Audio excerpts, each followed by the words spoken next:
Hello everyone, welcome to today's video. I am extremely nervous for today's video, which is not usual for me, but I'm going to be sharing my spiritual story, I guess. I don't really know what to call it. This probably is the most vulnerable I've been on this channel in my mind, and I have filmed River's birth. So that's going to say a lot about how today's going to go. I am just going to be open and honest with you all. I'm going to be sharing a little bit of like my history, I guess you can say, with religion and church, and then what I've done since then, and the journey that I've been on, especially the last year and a half or so, in trying to find where I believe, where I fall on the spectrum, why I believe the things that I believe. And I hope this opens a dialogue that, whether it's here in the comments with me or with, you know, people in your life individually, or if you want to email me, my email's in the description. You can always do that as well.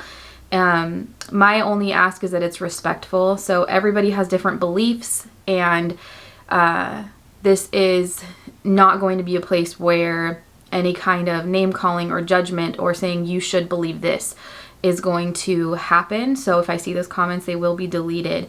But I think having a respectful conversation, like what you believe and why you believe what you believe, just like I'm going to kind of talk here in this video, is a really healthy thing. So feel free to do that if you feel so inclined. But let's get started. Okay, I think the reason I'm so nervous for this video, like it's actually like I feel my heart racing. It's not because I don't want to share this. I have no problem doing that, but it's because I am a type A personality who wants to know everything that I possibly can about something before I make an opinion on it or a decision on it. And so you will not find me making an argument for something that has more than one side unless I feel like I have taken in as much information as I need from all different sides of the spectrum, all different sides of the debate in some cases, and like heard personal stories if that's relevant, and just kind of like taken everything that I can. And then I feel comfortable making my opinions known and standing behind them.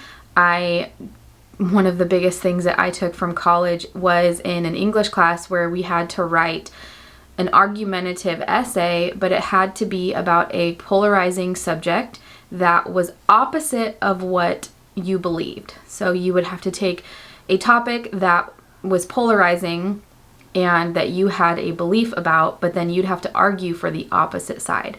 And so that was really, really valuable to me because it allowed me to do that in life in general, and to look at like, oh wow, these are things I didn't think about. And it may not change my opinion on something, or it may just kind of like make me more understanding about people who believe things differently than I do. But it's a really valuable thing to be able to do. So I'm nervous because this is a topic I don't feel like I am ready to make a stand on.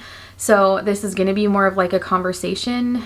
I don't have notes. I have not prepped for this in any way other than just, you know, my own thoughts the last year and a half and kind of sharing them with you. But I'm going to start with my childhood, I guess. And I grew up with an extremely loving family. I am so thankful to have been raised by amazing people, surrounded by family, always supportive. We always had what we needed. And I know that not everyone has that luxury, so I'm extremely thankful for that. It's definitely why I am how I am today, and just being like kind and loving and open to people, and just loving them through whatever they're going through. So, but for specifically religion, my family did not go to church growing up. It was not something that was ever really talked about necessarily, but my parents did lead a life of just kindness and service and helping people whenever they could. They believe in God, and they never like hid that or anything, but they also never pushed it on us, and they kind of let us discover our own beliefs about things and kind of just like learn from their example.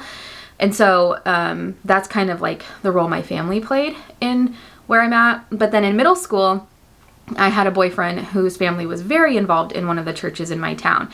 And so, of course, because I'm a middle school girl, I'm going to go to church so I can spend more time with him. And so I did start going in middle school in probably 6th or 7th grade, in going to youth group. And then I went to Sunday service a couple of times and then kind of started going to that.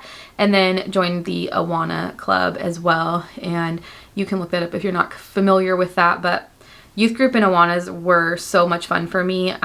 Church was okay, but I was kind of viewed it as a little bit boring, to be honest. And I know I'm not the only one out there who thinks that.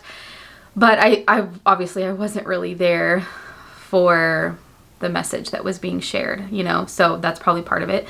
But anyways, I loved being part of youth group, of course, because you're playing like games and hanging out and spending time with other kids your age or in your age range. And then obviously there's an element of learning about the Bible and stuff in there as well. But that wasn't really my purpose for being there at first. And then when Awana started, I thrived with that. I am like the nerd who loves school. And so like memorizing verses and getting through my book and going through it way faster than everyone else, like it gave me a boost of confidence in a time where I wasn't very confident in myself.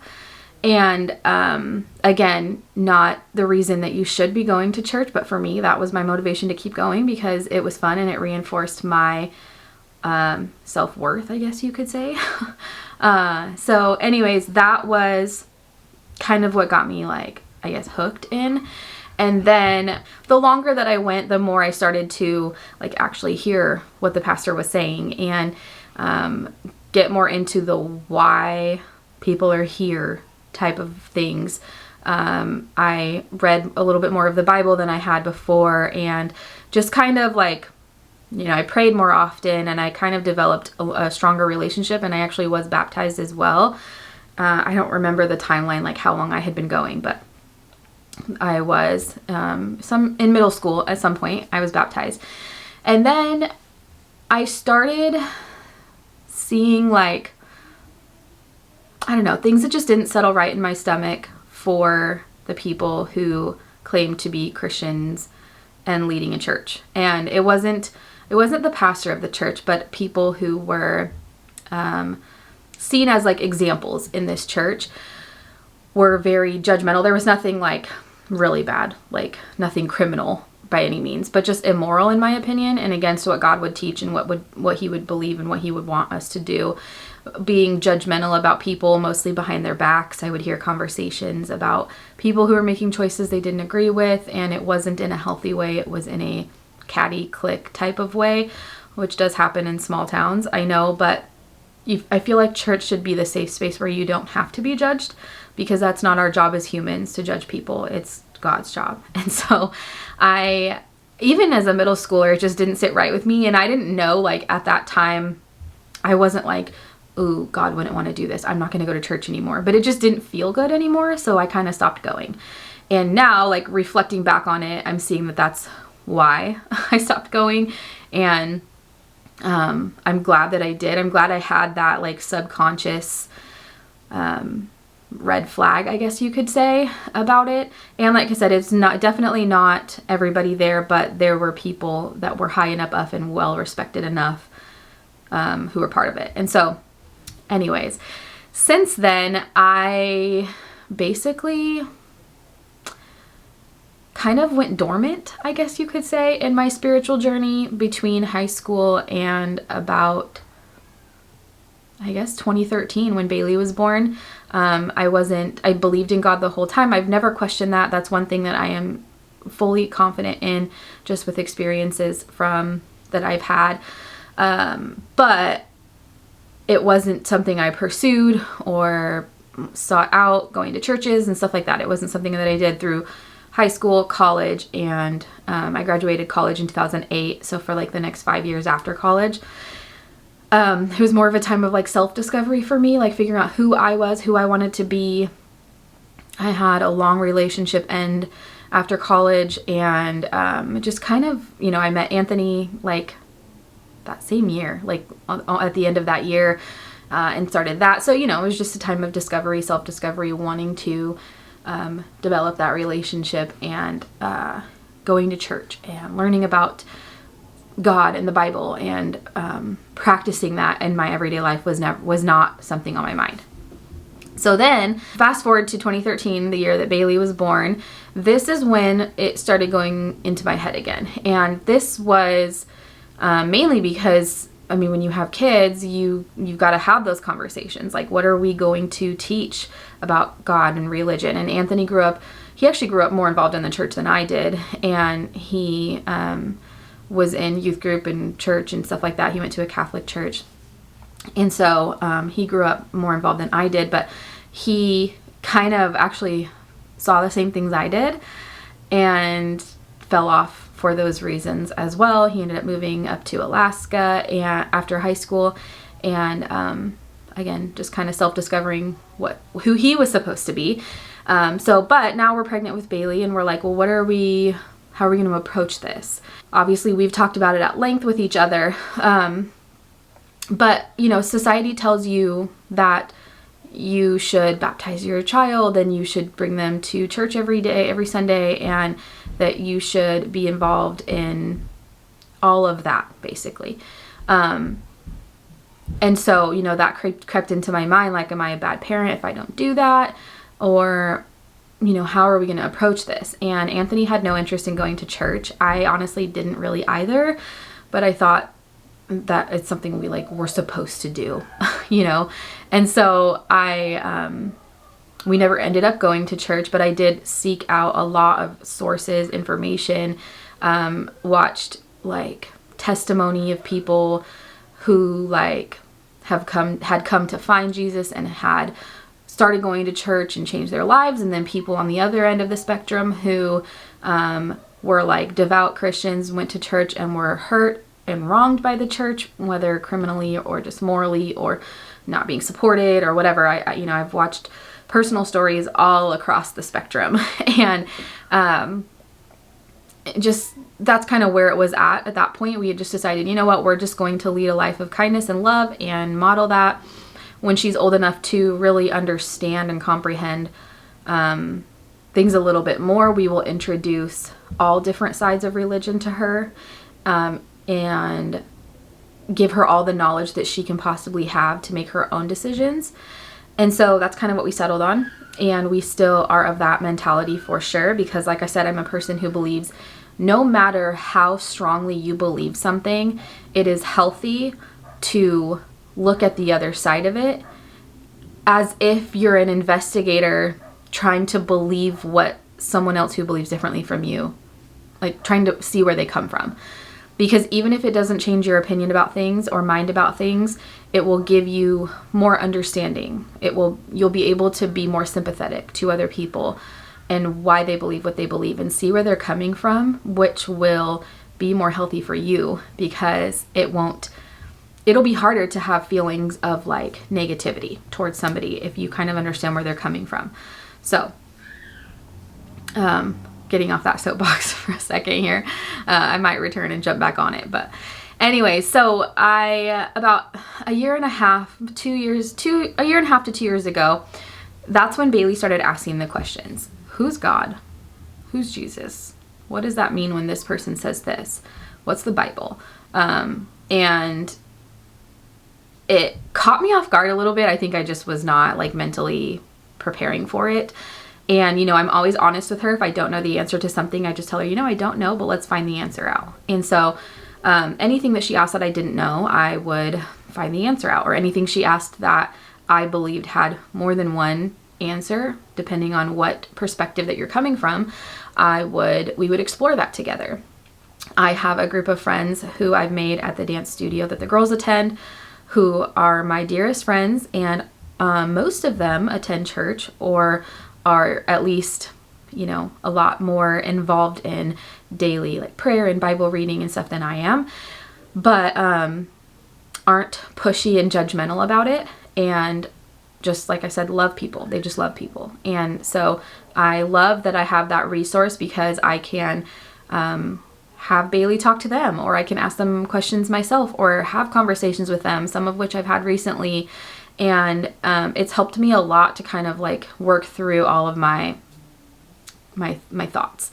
I feel like this video was all over the place, so sorry about that. But I have come to some conclusions in the past year and a half, but I feel like I have a long way to go for sure.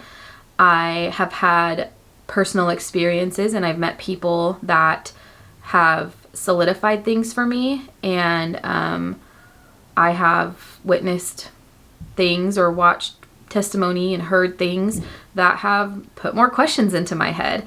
I am such a like facts type of person, and I know this is not an area where factual is always available. You know, you kind of have to believe and take a leap of faith and witness the things around you and take those for what they are. And so one of the sources that I have watched pastors on YouTube. I've watched ex-pastors on YouTube and sharing their stories. I have had friends who have been very wronged and hurt, like I mentioned before, by the church that they had attended and were dedicated and loyal to. And what I have come to the conclusion is that I think all these questions in my head are human caused. And what I mean by that is God, to me, is unquestionable. Like, God is real. But religion, I feel, is not necessarily a good thing. And that's probably going to like catch a lot of you off guard or offend some of you. Hopefully not. Hopefully you're hearing this from a place of love and just like my thought process. But the reality is there are so many religions in this world, and I believe there's truth in all of them. I don't believe any of them have it 100% right. And I believe that if people judge others of different religions because they believe theirs is right, then they're very misguided. I believe that if you have a pastor of a mega church making millions of dollars and having multi-million-dollar homes and cars, and even one person in their congregation is struggling, they're doing it wrong. And there are more and more churches like that are popping up these days. I feel like church has become a production. Not all churches by any means. I know there are a lot of great churches out there, but like in general, the trend that I'm seeing by all of the information that I've taken in and personal stories and research that I've done is that a lot of churches are kind of focused more on the production than the purpose. And, having worship pastors who lead this big, extravagant, almost like mini concert at all of the church services that costs who knows how much money. Churches putting in like big children's play structures that cost tens of thousands of dollars, maybe even more, hundreds of thousands of dollars. And it's all for the purpose of getting people in and wowing them and making them want to stay, when the message is what's important and the belief. And I believe that bringing people into something that is all flashy and fancy and costs lots of money and is going to bring people in, of course. And I know that there are going to be people who are brought in and are like, that's their moment when they are like, wow, I needed to hear this message. And then they completely are there for the right reasons. But I know a lot of people are there for the show and for the excitement and because their kids think it's fun. And I don't necessarily think that's a bad thing, like in and of itself, but I think it takes away from the purpose and the message, and it puts how do I say this? It puts that production and the enticement of getting people in as the number one priority behind knowing God and learning about God and how that should happen. And I don't know. It just doesn't feel right to me. It doesn't feel right to me to be a part of that at all. And I told you that I had known some people who were hurt by the church that they attended, and it was really honestly heartbreaking to watch them go through it. And yes, like heartbreak is part of life, but it was all a very cliquey, catty, resistant to change group of people who were in leadership positions who decided that they were just going to do what they wanted to do. And that's the reality, is that humans are going to, in some extents, they are going to act like that. And I am not against people going to church by any means, but what I'm against is when churches are putting the production or the profit, it's nonprofit, but you know what I mean, like the taking in money, tithing and all of that, ahead of the purpose that they should be there for initially. That I have a problem with when someone who comes in who is a different walk of life than what the Bible teaches, which that's a whole nother story, and I'm not even going to get into that in this video, but are not accepted, or maybe they are like outwardly, but inwardly they're being sneered at or judged or talked about behind their back or something. Because I firmly believe that sin is sin no matter what, and that there are no levels of sin. So like if you have someone who is addicted to drugs and they do drugs every day, and then you've got someone over here who has murdered somebody or something, like something serious, right? A sin is a sin is a sin. So they're right here. One's not here, one's not here. Like they're here. There are not levels. It's sin or it's not.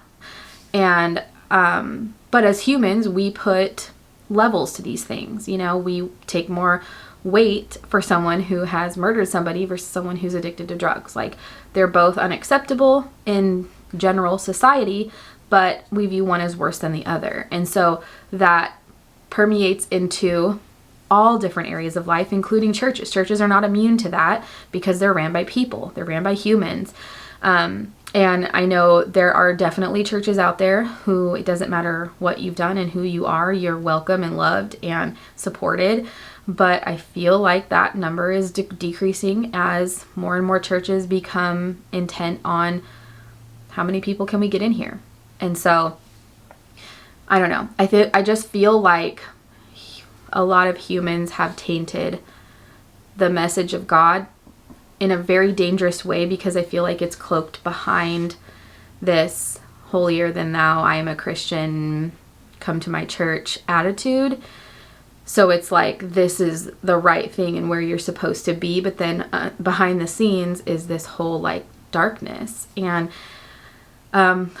it's hard to see it, and it's hard to know, which is another reason why we don't even try to go to church. It's hard to know if you're in that right place or not, because a lot of those things, like some churches, or just like any place you go to, businesses, churches, whatever, are more outwardly obvious about their judgment or what their, ultimate goals are. But a lot of them are not, because of course they want to put their best foot forward. So, hi everyone. I just wanted to pause right here and add in, because I forgot to mention this in the video, that I also know a lot of people who have been in dark places and have been helped by the church and found a group of people who they found supportive and helped them kind of climb out of whatever hole that they were in. So I am definitely by no means saying that church is all bad. I'm just saying there are red flags that are, it's good to just be aware of, but it can be a really good thing. It can be life-saving. So that's something I wanted to make sure I mention as well. All right, first and foremost, and I've said it a couple times already, that I believe in God 100%. I believe that when we die, our spirit does not just disappear into the earth.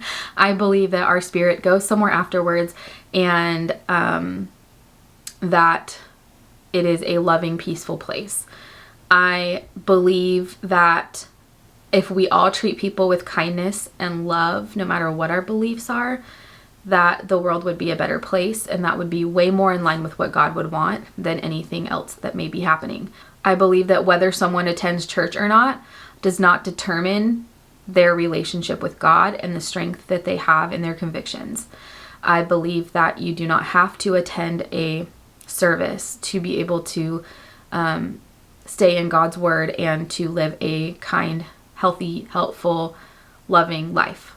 I believe that God knows what's in all of our hearts, what we believe. I feel that God knows our character, even if we don't walk into a church building or watch a church sermon. I feel like it's not necessarily wrong to do that if that's what makes you happy and fulfilled, of course, but I don't feel like it's something that everybody has to do to be able to be accepted by God. And I just don't feel in my gut that that's something that I'm called to do. And I am getting very good as I get older of listening to what's in my gut and following it. My gut has been leading me into really good things and the right things. And I feel in my heart that the way that we are living our lives is perfectly acceptable to God. So where all of that comes from is several different life experiences. I have had supernatural experiences. When my grandma passed away, my mom was in her bedroom and called us in there and was like, come here. And we stood in this one spot in her room where my grandma, she wore this perfume called Taboo. I think it was sold by like Avon or something. There was none of it in our entire house, not a single item. And she had recently passed, so none of her items were in our home at all either. And we ran in there and there was one spot in her room that smelled like Taboo perfume so strongly it was unmistakable. And it was in one spot, like she was standing right there, which was so cool to experience. It was insane.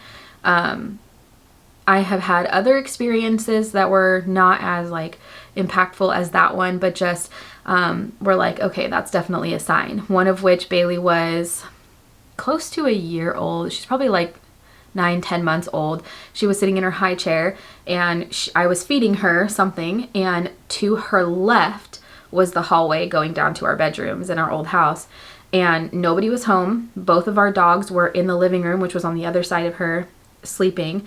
It was the middle of the day, so there weren't going to be like, shadows from headlights or anything like that. And the hallway doesn't even have windows anyway, so there was nothing else in that house. And all of a sudden she turns towards the hallway and she looks, and she like paused for like a good 5 to 10 seconds, and her mouth, she'd been chewing whatever was in her mouth, and her mouth just stops moving, and then she puts her hands up and start waving. And I was like, it gave me chills, right? And I'm just like, okay, that's grandma. And it was a really cool moment. So I've had that experience. And if you don't believe in this stuff, I probably sound crazy, but I'm 100%, I really don't care how you feel that I am, because I believe it and it was my experience. And I am the type of person that I will find a way to explain things, and there was no explanation for that. So for either of those things. I also have a friend who is a medium. She can communicate with the spirit world. And I know a lot of you watching this may think that that is something that should be steered clear of. But I, again, have taken in all sides. I have heard stories from all different sides, the reasons why people believe it's good or not, or real or not, and all of that stuff. And there is no doubt in my mind that she communicates with spirit, because I've had my own experience of that coming through that was undeniable. This person is somebody who I trust, who has an amazing heart, who is kind and loving, who has studied religion and believes in God. And it doesn't make sense to me after taking in all the information that I've taken in, how someone who believes in God can think that someone who speaks with spirit is in any way bad. I know there are definitely people out there who are like fakes, or who take it in a direction that should not be taken. I know that. And so that's different. But in this case, to me, it's like a bridge to that world, it has reinforced my belief in God and of an afterlife somewhere, and has given me really a lot of sense of comfort about what the future holds when it is our time to go. And so, I don't know, for me, it's a bridge, and it's not negative. It's not something that should be avoided. It is something that should be vetted for sure, to make sure that that person is not just a fake who is trying to take advantage of people, because there are those out there in all areas of life, of course. But anyways, that is kind of where I stand with that. And the conclusion that we're at now, just with our family, with me, is that we will continue to provide our kids and ourselves with all of the information on all the different sides. We're going to teach them about all the different religions, and we will share with them what we believe. And if they choose to follow that path, which they both have expressed that they do believe in God as well, to me, it means more knowing it wasn't pushed on them and presented as a standalone, this is the only option thing. To me, it means more that they have a knowledge of these different things and still have come to this conclusion in their own hearts. And it's really, honestly, nice to know, because I feel like if we can raise our kids leading by example, and if we're a devout Christian who believes in God and goes to church and reads the Bible and stuff, that's fine. But if we present that as the only option, then when they get old enough to realize that there are other things out there, they're going to be a lot more likely to go explore those things, which is not a bad thing either. But if, your hope is that they come to the same conclusion that you have, not even in just religion, but in any kind of belief, then we need to arm them with all of the information on all the different sides so that they can follow their heart. And we can lead by example and show them what, through how we live, and talk about how we believe, why we believe what we believe, or why we have the opinion that we do, if it's something like that. But then presenting that as the only thing is just so limiting for them. It doesn't create those critical thinking skills in our kids. Anyways, I don't know. That's a whole nother thought process as well. But so I guess where we stand now is we will continue to provide all of the information, all the different religions. We will continue to, show them that we believe in living kind, loving lives. We believe that you should love everybody, no matter what sin they commit. You should love them, love them through their struggles, and just be there for people, be supportive, be kind, live our lives that way. We will continue to share with our kids that we believe in God, and that they can choose to do that as well. And I know for sure, at least I'm speaking for myself, that I will continue to seek out information. I want to continue to read books on the subject, to watch people's personal testimonies and their come to Jesus moments, or their moments where they realize that they aren't going to believe anymore and why that's the case. And just taking things from all different sides. And so I hope that you will join me on this journey of discovery that I'm sure is never going to actually end, but will just continue to be a part of my life until it's my time to go, because it's fascinating for me. My heart is leading me to take in more information, to hear people's stories, to be a voice for people who maybe aren't as steadfast in what they believe, or who, maybe they live a life where they put on this front of going to church and reading the Bible and praying, but in their heart, they're like torn. So hopefully I'll be a voice for you, and this community can help us all through it. So that's all I have for today. I hope you guys enjoyed this video. I hope you got some insight into the way my crazy mind works, and that you can understand with respect what I'm saying, even if you don't necessarily agree, and hopefully share your stories as well. And I'm just going to leave it at that. So for now, stay humble, be kind, and I will see you next time.